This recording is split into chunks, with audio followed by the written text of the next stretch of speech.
کس مقصد کے لیے بھیجا، کیا کرنے کے لیے بھیجا؟ جب یہ سوال جو ہے یہ قرآن سے کیا جائے تو جواب آتا ہے، فرمایا وما خلقت الجن والانس الا لیعبدون۔ اے بندے سن لے، میں نے جنوں اور انسانوں کو پیدا نہیں کیا الا لیعبدون، فرمایا صرف اپنی عبادت واسطے پیدا کیتا ہے۔ میں انسان کو پیدا کیتا ہے صرف اپنی عبادت واسطے، کسی اور مقصد واسطے نہیں۔ ہم دنیا کے اندر آئے، دنیا کی رنگینیوں میں ہم اس انداز سے کھو گئے کہ ہم اپنے مقصد سے ہٹ گئے۔ ہر بندے کا مقصد الگ الگ ہو گیا، کسی کا مقصد کچھ بڑھ گیا، کسی کا مقصد نوکری لینا، کسی کا مقصد کوئی عہدہ حاصل کرنا، کسی کا مقصد سیاست میں جانا، کسی کا مقصد بینک بیلنس جمع کرنا، کسی کا مقصد نمازیں پڑھنا۔ ہر بندے کا مقصد الگ الگ ہو گیا، جبکہ قرآن میرا آپ کا اس کا اس کا سب کا ایک مقصد بیان کر رہا ہے، اور وہ یہ مقصد ہے کہ اللہ نے ہمیں اپنی عبادت کے لیے بھیجا ہے، سجدہ ریزی کے لیے بھیجا ہے، ہمیں قرآن پڑھنے کے لیے بھیجا ہے، ہمیں کسی اور مقصد کے لیے پیدا نہیں کیا گیا۔ آئیے آگے بڑھتے ہیں، ایک اور سوال ہے، اللہ پاک نے ہمیں اپنی عبادت کے لیے بھیجا، یہ اللہ نے بچپن دیا، جوانی دی، بڑھاپا دیا، موت آ گئی، کسی کو 20 سال کی زندگی ملی، کسی کو 100 سال کی ملی، کسی کو چند لمحے مل گئے، آیا چلا گیا۔ یہ زندگی اور یہ موت کا جو معاملہ ہے، یہ زندگی 100 سال جی گئی، اس کے بعد موت آ گئی، اس کا مقصد کیا ہے؟ یہ زندگی کیوں دی جاتی ہے، یہ موت کیوں دی جاتی ہے؟ جب یہ سوال قرآن کی طرف بڑھایا گیا، قرآن سے پوچھا گیا کہ ہمیں بتا ہماری زندگی اور موت کا مقصد کیا ہے، تو قرآن سے جواب آیا، فرمایا الذی خلق الموت والحیاۃ لیبلوکم ایکم احسن عملا۔ فرمایا بندے سن، ہم نے زندگی اور موت کو اس لیے پیدا کیا، الذی خلق الموت والحیاۃ، زندگی اور موت کو اس لیے پیدا کیا ہے، لیبلوکم ایکم احسن عملا، تاکہ میں آزماؤں، تاکہ میں دیکھوں، جانچوں، میں پرکھوں کہ احسن عملا، کس نے دنیا کے اندر جا کر کتنے اچھے عمل کیے۔ جس انسان کو میں نے اپنی عبادت کے لیے پیدا کیا تھا، اس انسان نے دنیا کے اندر جا کر کیا کیا؟ میری کتنی عبادت کی، میری کتنی نمازیں پڑھی، میں اس کے اعمال کو جانچوں، میں اس کے اعمال کو پرکھوں، میں چیک کروں اس نے دنیا میں جا کر کیا کیا ہے۔ تو فرمایا یہ زندگی اور موت کا مقصد جو پیدا کیا گیا، یہ زندگی اور موت کو جو پیدا کیا گیا، فرمایا اس کا مقصد کل قیامت کے دن جو ہے ہمارے اعمال نامے کو دیکھنا ہے، جانچنا ہے۔ اور اعمال نامے، قرآن پڑھیے، اعمال نامے کے بارے میں کہا گیا کل قیامت کے روز، فرمایا قیامت کا حدیث کیا مفہوم ہے، ارشاد فرمایا میرے کریم آقا علیہ السلام نے، فرمایا قیامت کا منظر جو ہے 50,000 سال کا ایک دن ہوگا، سورج سوا نیزے پر رہ کے اپنا سیدھا رخ ہماری طرف کر کے اپنی آگ برسا رہا ہوگا، یہ تانبے کی طرح تہتی ہوئی زمین پر انسان کو ننگے پاؤں کھڑا کیا جائے گا، یہ زمین جو ہمیں مٹی کی نظر آتی ہے، فرمایا یہ اس سورج کی وجہ سے اتنی دہک رہی ہوگی جس طرح تانبا دہک رہا ہوتا ہے، تانبے کی رنگت ہوتی ہے، فرمایا اس طرح کے زمین دہک رہی ہوگی، ہر انسان کو ننگے پاؤں کھڑا کیا جائے گا۔ اب اس سے اس کی زندگی کا سوال کیا جائے گا، اب اس سے اس کے اعمال نامے کا پوچھا جائے گا، اور اس دن کیا پوچھا جائے گا؟ سورۃ یاسین شریف پڑھیے، قرآن کیا کہتا ہے؟ کاش کبھی ہم پورا قرآن نہیں تو اللہ نصیب کرے کم از کم سورۃ یاسین شریف کو ایک مرتبہ ترجمے کے ساتھ پڑھ کر دیکھیں، میرے رب کے کیسے کیسے وعدے ہیں، کیسے ایسی بڑی دیر کی گئی. فرمایا اس روز کیا بندہ مومن کو, کیا بندہ کافر کو, ہر انسان کو جب اللہ کے حضور کھڑا کیا جائے گا, الیوم نختم علی افواہہم, فرمایا اس روز منہ پر مہر لگا دی جائے گی. وتکلم ایدینا, اس دن آپ کے ہاتھ ہم سے کلام کریں گے. وتشہد ارجلہم, تمہارے پاؤں گواہی دیں گے بما کانوا یکسبون, تم نے کیا کمایا ہے. فرمایا اس روز یہ زبان بند کر دی جائے گی, بندے کا حساب لیا جائے گا تو ہاتھ بول کر کہیں گے ہمارے ساتھ یہ کرتا رہا, یہ بول کر کہیں گے ہمارے ساتھ یہ کرتا رہا. میرے بیٹے اسرائیل بھائیوں, آج ہم لوگوں سے چھپ کر گناہ کرتے ہیں, کوئی دیکھ نہ لے, اندھیرے کمرے میں گھس کے گناہ کرتے ہیں, ماں نہ دیکھ لے, باپ نہ دیکھ لے.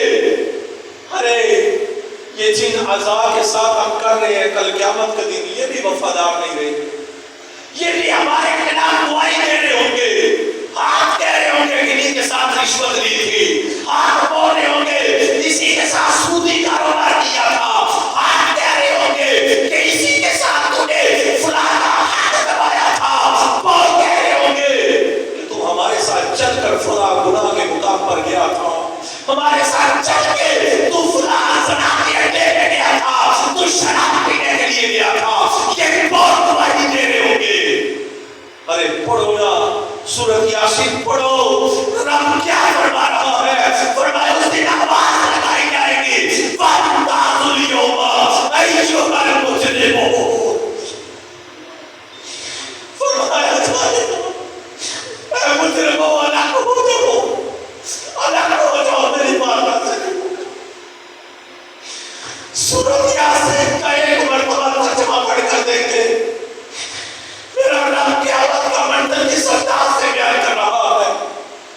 فرمایا آواز دی جائے گی وَامْتَازُوا الْيَوْمَ أَيُّهَا الْمُجْرِمُونَ, اے مجرموں الگ ہو جاؤ, چلے جاؤ میری بارگاہ سے.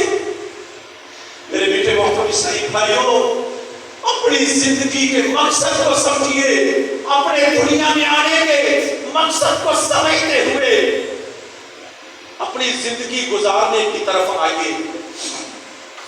یہ زندگی تو برف کی طرح پگھلتی جا رہی ہے, صبح ہوتی ہے, شام ہوتی ہے, زندگی یوں ہی تمام ہوتی ہے. آئیے ایک اللہ کے ولی کی بات سنا کے بات کو آگے بڑھاؤں گا. حضرت سیدنا حاتم اسم رحمۃ اللہ تعالی علیہ بہت بڑے اللہ کے ولی گزرے. ان کا مرید ان کے پاس گیا, جا کے عرض کرتا ہے حضور میرا دل کرتا ہے کہ میں آپ کے گھر میں دعوت کروں, آپ میرے گھر میں تشریف لائیں, میں آپ کو کھانا پیش کروں. پیر صاحب اللہ کے ولی تھے, منع کرنے لگے, کہتے نہیں میں نہیں آؤں گا. مرید نے اصرار کیا تو پیر صاحب نے کہا کہ میں اگر آؤں گا تو میری 3 شرطیں ہوں گی. اب مرید نے سوچا کہ پیر صاحب کی کیا شرطیں ہوں گی.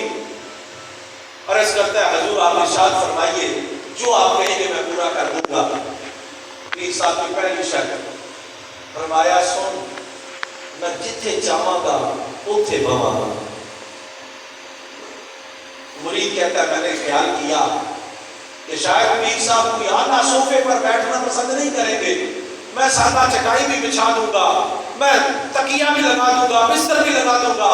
جہاں میرے پیر کا مزاج آیا حضرت تشریف فرما ہوں گے, کہنے لگا حضور قبول ہے.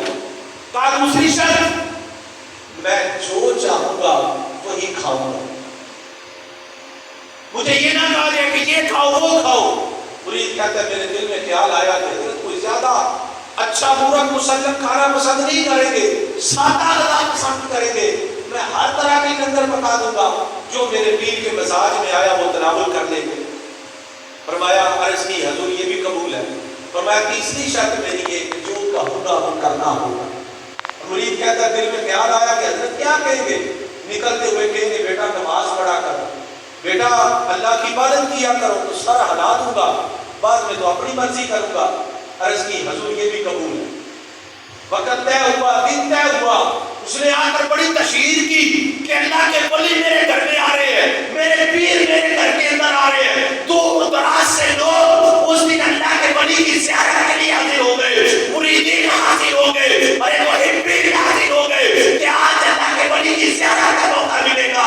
جب سارا مجمع پیر پہ لگ گیا، اللہ کے ولی حضرت سیدنا محمد صلی اللہ علیہ وسلم تشریف لے گیا، جتنے لوگاں جتیاں لائی آ سکے انہاں جتیاں دے اوتے بیٹھ گئے، جتیاں دے اوتے بیٹھ گئے۔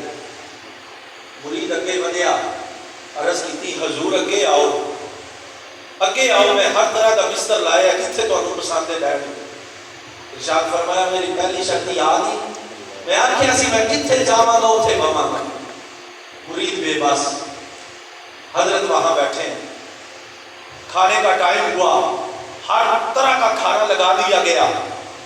حضرت سیدنا حاتم حسن رحمۃ اللہ تعالیٰ علیہ اپنی چولی چو روٹی کا خشک ٹکڑا کڈیا، وہ کھان لگا۔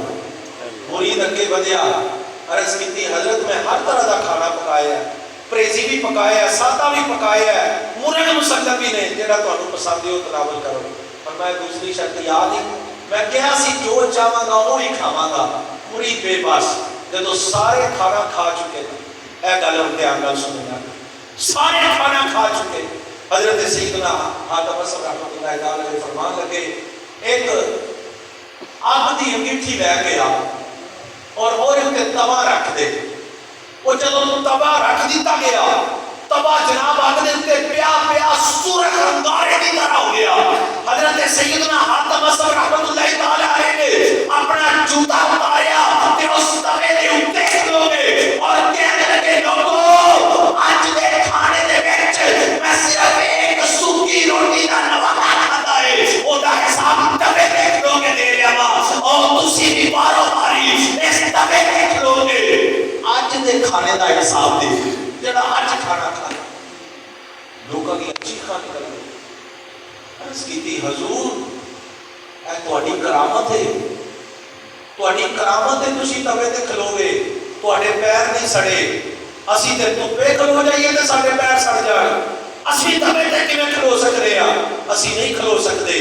حضرت حاتم حسن نے جڑا جملہ بولیا اس جملے کو دل وچ جگہ دیا جے، اور اپنی زندگی دے وچ اگر اس جملے تے غور کرتے رہے تے اللہ دی قسم ہے اے جملہ زندگی بدل کے رکھ دے گا۔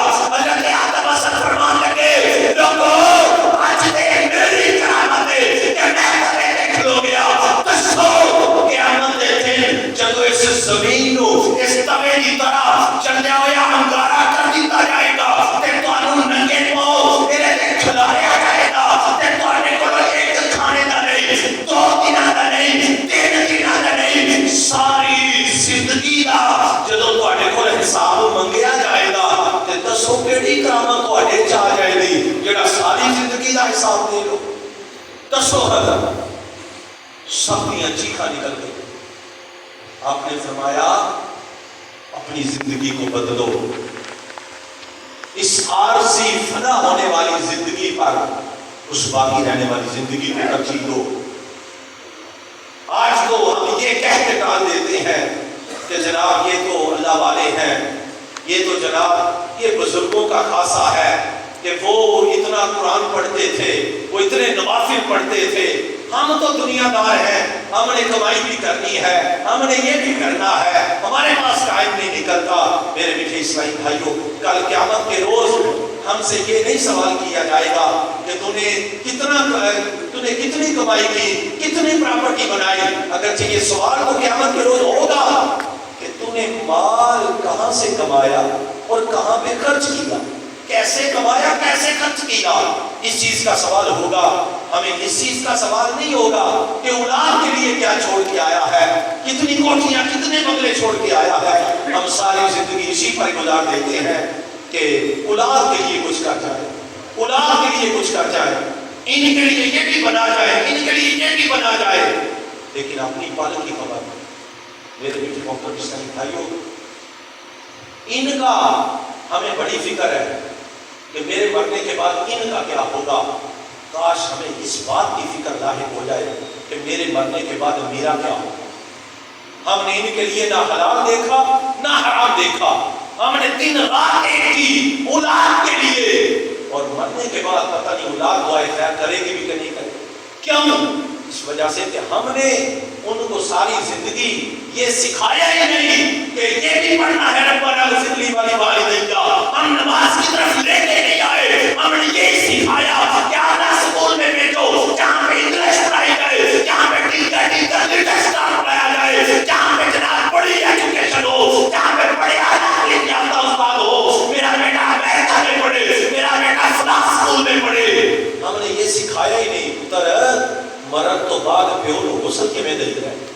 پتر مرن تو بعد پیو نو کفن کے میں پہنائی رہا ہے. یہ سکھایا ہی نہیں ایسا.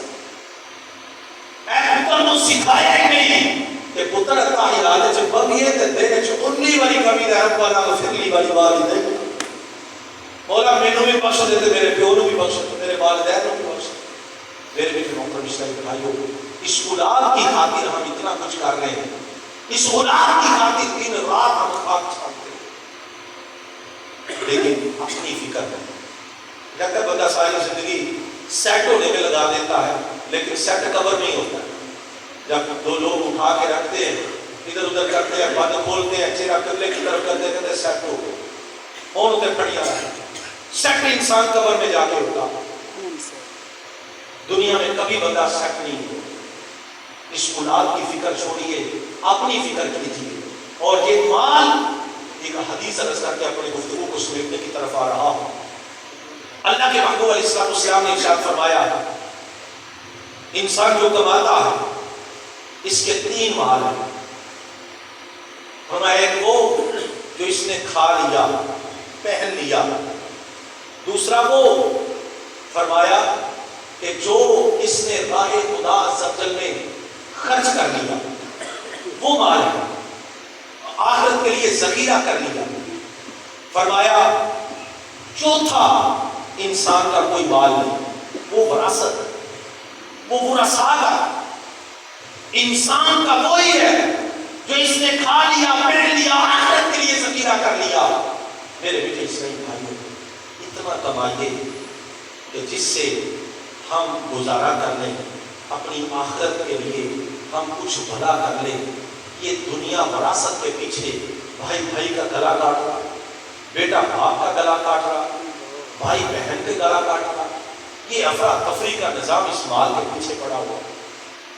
آئیے اللہ رب العزت کی عبادت کی طرف بڑھیے. آئیے اس قرآن کریم فرقان حمید کے احکامات کو سمجھیں. یہ قرآن ہمیں کہتا ہے وما خلقت الجن والانس الا لیعبدون، کہ انسان کو صرف اللہ کی عبادت کے لیے اس دنیا میں بھیجا گیا، اس کے سوا کسی اور کام کے لیے نہیں بھیجا گیا. آج اس احسان ثواب کی محفل میں میں اور آپ حاضر ہیں. نہ جانے کل ہمارے لیے یہ احسان ثواب کی محفل سجی، پرسوں ہمارے لیے احسان ثواب کی محفل سجی. اس لیے زندگی کا کیا بھروسہ؟ مٹی کھلی، مٹی اٹھے، مٹی ڈلی، مٹی ہسے، مٹی روے، انت مٹی دا مٹی ہوئے. نہ کر بندیا میری میری، نہ ہے میری نہ ہے تیری، 4 دن دا میلا پھر مٹی دی تیری. انسان کی حقیقت کیا ہے یار؟ کیا حقیقت ہے؟ آپ کی آنکھوں کے سامنے 30 سال کے نوجوان کا جنازہ اٹھا ہوگا، 25 سال کی بھرپور جوانی والے کا جنازہ اٹھا ہوگا. کیا سارے بوڑھے ہو کے مرتے؟ کیا سارے سفید بالوں والے مرتے؟ ہم جو توبہ کی طرف نہیں بڑھتے، ہم جو عبادت کی طرف نہیں بڑھتے، اس کے اندر سب سے بڑی جو شیطان نے ہمارے راستے میں رکاوٹ پیدا کی ہوئی ہے وہ لمبی امید ہے. ابھی تو بڑا وقت پڑا بھائی، نمازیں پڑھو، ابھی تو بڑا وقت پڑا. قاری صاحب کو آپ نے دیکھا، راستہ بدل لیا، نماز کا کہنا ہے، آنکھ میں آؤ مسجد ہے، تو ہم تو کھیل رہے ہیں. میرے پیچھے محترم اسلامی بھائیوں، آج جن لوگوں کے ساتھ ہماری دوستی ہے، ہمارے گھرانے ہیں، جن لوگوں کے ساتھ ہم بیٹھ کر کے یہ کاروبار دنیا کے نظام چلا رہے ہیں، یقین جانے ان میں سے کسی بندے نے ہمارے کام میں ہماری دوستی کن کے ساتھ ہونی چاہیے. مولانا ظہوری قصوری رحمۃ اللہ تعالی علیہ کا بڑا پیارا کلام ہے، تیری جالیوں کے نیچے تیری رحمتوں کے سارے، جسے دیکھنی ہو جنت مدینہ دیکھ آئے. اس کے مقطع کے اندر ایک بات کرتے ہیں, وہ بات کو سمجھیے گا اور ذرا دل میں جگہ دیجیے گا. آپ کہتے ہیں وہی ظہوری یار میرا, وہی ظہوری یار میرا, وہی غم گسار میرا, میری قبر پہ آ کے نعت نبی جو سنا. یاری کن لوگوں کے ساتھ ہونی چاہیے, دوستی کن کے ساتھ ہونی چاہیے؟ جو یہ فون پہ پوچھے کہ جنازہ کتنے بجے ہے, جنازہ اٹھا لیا گیا گھر سے تو میں نکل آؤں, میں شٹر بند کر کے آ جاؤں, جنازے کا سلام پھرے جوتا پکڑے چلا جائے. نہیں, آپ کہتے ہیں یاری ان کے ساتھ لگاؤ جو تمہاری قبر میں کھڑے ہو کے یاسین پڑھ رہے ہو, تمہاری قبر میں کھڑے ہو کے درود پاک پڑھے, تمہاری قبر میں کھڑے ہو کے اذان پڑھے, ان کے ساتھ یاری لگاؤ. ہم دوستی لگاتے ہیں نا اس لیے چلو یار ہے بندہ مشکل وقت سے کام آ جائے گا, کسی ایم پی نال ایم این نال ذرا کوئی تصویر بنوا لے یار مشکل وقت ہے, کوئی نوکری شوکری لواڑی ہوئی تھانے کچہری کا کام ہویا فون کرا کے ذرا کام آ جائے گا ہے نہیں, اور ذرا تھوڑا جہا جو بڑے لمبردار نال چودھری صاحب نال تھوڑی جی ہو جائے ہیلو آئے کہ مشکل وقت سے کام آ جائے گا. ارے قبر سے بڑھ کر مشکل وقت کون سا, قبر سے بڑھ کر مشکل وقت کون سا ہے؟ جب منکر نکیر دیواریں چیرتے ہوئے آئیں گے اور ہمیں اپنے لمبے لمبے دانت اور منہ سے آگ نکل رہی ہوگی, بال لمبے ہو گئے, ہمیں پکڑ کر بٹھائیں گے اور پوچھیں گے بتا تیرا رب کون, اس وقت سے بڑھ کر مشکل وقت کون سا ہوگا؟ اس لیے ایسوں کے ساتھ دوستی لگائیں جو ہمیں نماز کی ترغیب دلائیں, جو ہمیں قرآن پڑھنے کی ترغیب دلائیں. پیارے محترم اسلامی بھائیو, ختم شریف کا وقت ہو چکا. ایک حدیث پاک سنیے, اللہ کے نبی علیہ السلام نے ارشاد فرمایا کہ بندہ اس دنیا سے چلا جاتا, 3 عمل ایسے جو مرنے کے بعد قبر کے اندر بھی کام آتے ہیں. نمبر 1, ارشاد فرمایا کہ بندے نے دنیا کے اندر رہتے ہوئے اپنی زندگی میں کسی کو علم کی بات سکھائی. اب وہ بندہ جب تک علم کی بات پہ عمل کرتا رہے گا, یہ بندہ مر بھی گیا تو قبر میں اس کو اجر ملتا رہے گا.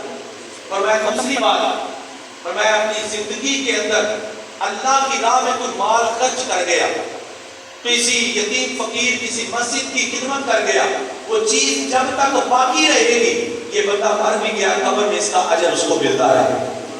نمبر 3, ارشاد فرمایا نیک اولاد, نیک اولاد یہ بھی بندے کے لیے صدقہ جاریہ ہوگی.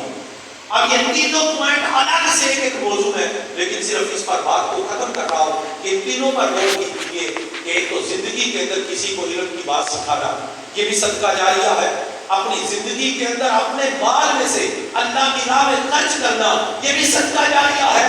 نمبر 3 فرمایا نیک اولاد بھی صدقہ جاریہ ہے. میرے بیٹے اسلامی بھائیوں, آج ہم اس اصالہ ثواب کی محفل میں بیٹھے ہیں. آپ پہلی دونوں باتوں پر بھی گفتگو ہے, لیکن یہ ایک بات صرف عرض کروں گا اور اس کے بعد دوسری بات ہے. ایک تو یہ کہ اپنے مال میں سے کوشش کریں, اپنے رزق میں سے اپنے کچھ نہ کچھ صدقہ خیرات کا حصہ لیں. آپ 100 کماتے ہیں 10 روپے دے دیں اللہ کی راہ میں, آپ 1000 کماتے ہیں 100 اللہ کی راہ میں دے دیں. اچھا مہنگائی کا دور ہے, ہر بندہ مہنگائی کے اوپر جناب پیسا ہوا ہے, کوئی شک نہیں اس کے اندر. ہر بندے کے لیے وہی پرابلم ہے, چاہے وہ امام ہے, خطیب ہے, وہ نوکر ہے, چاکر ہے, سیٹ ہے, ملازم ہے, سب بندے ایک ہی چکی کے اندر پیسے جا رہے ہیں. مہنگائی ہے, بجلی کے بل عروج پہ. لیکن قرآن نے نا ہمیں مہنگائی کے توڑ بھی بیان کی, آمدنی بڑھانے کے ذرائع بھی قرآن نے بیان کی ہیں. وہ ایک صرف عرض کروں گا. قرآن کہتا ہے مثل الذین ينفقون اموالهم فی سبیل اللہ کمثل حبۃ انبتت سبع سنابل فی کل سنبلۃ مئۃ حبہ. فرمایا اللہ کی راہ وچ ایک کمی دے گا تے رب 100 گنا کر کے تینوں عطا فرمائے گا. اللہ جتھوں آمدن ودنی ہے اسی اوتھے بن بننے. پہلے مسجد 500 دے سا وہ قاری صاحب ہون تے پورے نہیں ہوندے, اور 100 دے دے بعض اوقات پیسے بند کر دیتے ہیں, ختم. کیا مہنگائی ہوگی, بجلی کے بل گھر کے اتنے آ گئے, ہم کہاں سے دیں. اب جس ذریعے سے آمدن بڑھنی تھی اس پر دروازے کے اوپر اپنے مور لگا دی کہ ایسا نہیں آمدن بڑھا, اور ہم مہنگائی کا جناب وہ کہتے ہیں کہ مہنگائی ہو نہیں. اللہ کی راہ میں اپنے مال میں سے خرچ کریں. اور آخری بات یہ عرض کروں گا کہ اپنی اولاد میں سے کم از کم ایک بیٹا ایک بیٹی اللہ کی راہ میں وقف کریں، اس کو قرآن کا حافظ بنائیں، اس کو عالم دین بنائیں۔ آپ کے مرنے کے بعد یقین جانے خدا کی قسم آپ کی قبر کے اوپر جب کھڑے ہو گے وہ سورۃ یاسین پڑھ رہا ہوگا نا، تو دوسرا بیٹا بھلے اپنی انجینئرنگ کی ڈگریاں ڈاکٹری کی ڈگری لے کر کھڑا ہوگا، اجر اس وقت جو ہے یاسین پڑھنے والے کا ہی ہوگا۔ جب وہ بیٹا ایسے ہاتھ اٹھا کے جنازے پہ دعا کر رہا ہوگا نا باپ کے لیے اور آنکھوں سے آنسو چھم چھم گر رہے ہوں گے، تو یقین جانے اس وقت جو روح کو راحت پہنچ رہی ہوگی نا، اس وقت یہ بندہ سوچے گا کاش میں سارے پتر ہی آفت بنا دیں۔ اپنی اولاد کو دین کی طرف لے کر آئیے، خود بھی نمازی بنیے، خود بھی قرآن پڑھنے والے بنیے اور اپنی اولاد کو بھی بنائیے۔ جب ہم خود قرآن پڑھیں گے، جب ہم بزرگ یہاں بیٹھے ہیں، 2 دیہاتوں کا ماحول ہے، آپ سب جانتے ہیں، پہلے ساڈے جب بزرگ سن نا جی، وہ سویرے اٹھتے ہیں نماز پڑھنی تے ہر گھر وچوں قرآن دی آواز آتی ہو، ہر بندے قرآن پڑھنا، ماں بھی قرآن بھی پڑھتی ہے، پیو بھی قرآن پہ پڑھتا ہے، اولاد بھی پڑھتی ہے، تے گھراں وچ برکت ہوتی سی، ایک کماندا سی سارے کھاتے سن، تے ہن 10 بجے تک اٹھتے ہی نہیں تے برکت کتھوں نہیں؟ اب قرآن پڑھنے کا سلسلہ ختم ہو گیا، برکت کا سلسلہ ختم ہو گیا۔ آئیے قرآن کی طرف آئیے، ہر روز صبح اٹھ کے تلاوت قرآن کیجیے، گھر کے اندر برکتوں اور رحمتوں کا نزول ہوگا۔ اللہ تبارک و تعالیٰ ہمیں عمل خیر کی جو ہے توفیق نصیب فرمائے۔ الحمدللہ ہمارے افضال بھائی اس دنیا فانی سے انتقال کر گئے، الحمدللہ مجھے ان کے ساتھ کچھ دن کچھ عرصہ ہم نے اکٹھے گزارا ہے، ہم پڑھتے رہے ہیں انصر بھائی، اور الحمدللہ زبجل ہم نے ایک وقت ایک قرآن پڑھنے کا سلسلہ گزارا، ان کے ساتھ وقت گزرا۔ اللہ تبارک و تعالیٰ ان کو طریق رحمت فرمائے، ان کی قبر کی منازل کو آسان فرمائے، اور جو میں نے نیک اولاد کا آپ کو عرض کیا کہ نیک اولاد صدقہ جاریہ ہوتی ہے اور بخشش کا ذریعہ بنتی ہے۔ میرے بیٹے اسلامی بھائیوں، میں یہ بھی بات یہاں پر ضرور عرض کرنا چاہوں گا، آج موقع ہے کہ میں اس کرسی پر بیٹھا ہوں، میں نے اتنی آپ کے سامنے گفتگو کی، یہ بولنے کی ہمت ہوئی، یہ سینے کے اندر چند آیات آئیں، الحمدللہ زبجل یہ سارا جو یہ درخت آپ کو چھاؤں دے رہا ہے، یہ سارا جو کرم ہے، یہ الحمدللہ زبجل یہ ہمارے ارشد بھائی ان کے الحمدللہ میں زیر سایہ رہ کے پڑھا ہوں، اور ان کی محبتوں کے شفقتوں کے نظر آج میں یہاں بیٹھا ہوں اور آپ کو بیان کیا، اور یقیناً میں سمجھتا ہوں کہ میرا عمل بھلے میرے لیے قبول ہے کہ نہیں ہے، لیکن میرا ہر عمل ان کے لیے بخشش کا ذریعہ ضرور ہوگا۔ الحمدللہ زبجل ہمارے باس بھائی تشریف فرما، انہوں نے مجھ کو حفظ کے اندر داخل کروایا، ہمارے ارشد بھائی نے شفقت کی، محبتیں دی، اور میں نے پہلی دفعہ جب بیان کیا تھا، پہلی دفعہ زندگی میں وہ میں نے ارشد بھائی کے سامنے انہوں نے مجھ سے کروایا، مجھے آج بھی یاد ہے وہ کوٹ ریہاڑ کے اندر ہوا تھا پہلی دفعہ، وہاں پر انہوں نے مجھ سے بولنا، اس وقت میں بچہ تھا، حفظ میں نے ابھی مکمل کیا، تو الحمدللہ زبجل یہ ہے ایک دینی ماحول کی برکت، یہ ہے ایک اچھے ماحول کی برکت۔ تو آئیے اپنی اولاد کو، میں ہوں یار، آپ تو خاندان والے یہاں بیٹھے ہیں، آپ اپنے بیٹے کو ان کے سپرد کریں، انشاءاللہ بنیوں کا غلام بنا دیں گے، صحابہ کا عاشق بنا دیں گے، نبی کا غلام بنا دیں گے انشاءاللہ، اور ان کی زبان پہ نبی کا بھی نعرہ ہوگا، ان کی زبان پہ صحابہ کی غلامی کا بھی نعرہ ہوگا، ان کی زبان پہ اہل بیت کی غلامی کا بھی نعرہ ہوگا۔ انشاءاللہ اپنے بیٹے کو ان کے سپرد کریں، انشاءاللہ میرے پیر عطار کا کرم ان کو حافظ بھی بنائیں گے، عالم بھی بنائیں گے، اللہ نے چاہا تو آپ کے لیے بھی وہ بیٹا وہ بیٹی صدقہ جاریہ بنے گی۔ الحمدللہ آپ کی مسجد کے اندر یہاں حفظ قرآن کا سلسلہ، دعوت اسلامی کے مختلف ادارے ہیں، برپال چٹھا کے اندر بھی ہے، علی پور چٹھا کے اندر بھی ادارے حفظ کے ہیں، جامعۃ المدینہ کا ادارہ، عالم کورس 8 سالہ درس نظامی کورس جہاں پہ کیا جاتا ہے، الحمدللہ زبجل وہ بھی علی پور چٹھا کے اندر موجود ہے، اور وہ بھی اللہ کے کرم سے فضل سے 130 کے قریب تعداد ہے جو افراد عالم پڑھتے ہیں۔ عالم کورس پہلے لوگ اپنے پتر کو پڑھانا سے نکلے جناب فیصل آباد، کراچی، لاہور بھیجتے سے، الحمدللہ ہم نے پڑھے کوڑے علی پور چٹھا، عالی شان بلڈنگ، 3 وقت کا تازہ کھانا، بغیر کسی فیس کے رہائش، بغیر کسی فیس کے تعلیم، بغیر کسی فیس کے ٹیوشن، سب کچھ فری ہے الحمدللہ۔ تو یہ پیر اتار کا کرم ہے، ان ذمہ داران کی شفقتیں، یہ ادارے چل رہے، اپنے بیٹے کو عالم بنائیں، اپنے بیٹے کو حافظ بنائیں، انشاءاللہ کل قیامت کے دن یہ آپ کے لیے صدقہ جاریہ بنیں گے۔ لیکن اس کے لیے ایک یہ بھی ہے کہ ہم خود آگے بڑھیں، ہم خود نمازی بنیں، خود قرآن پڑھنے والے بنیں، تو انشاءاللہ اولاد بھی یہ کام کریں گے۔ اللہ پاک اپنے خیر کی توفیق عطا فرمائے، میرا آنا آپ کا آنا اللہ اپنی بارگاہ میں قبول فرمائے، آمین بجاہ نبی امین صلی اللہ علیہ وسلم۔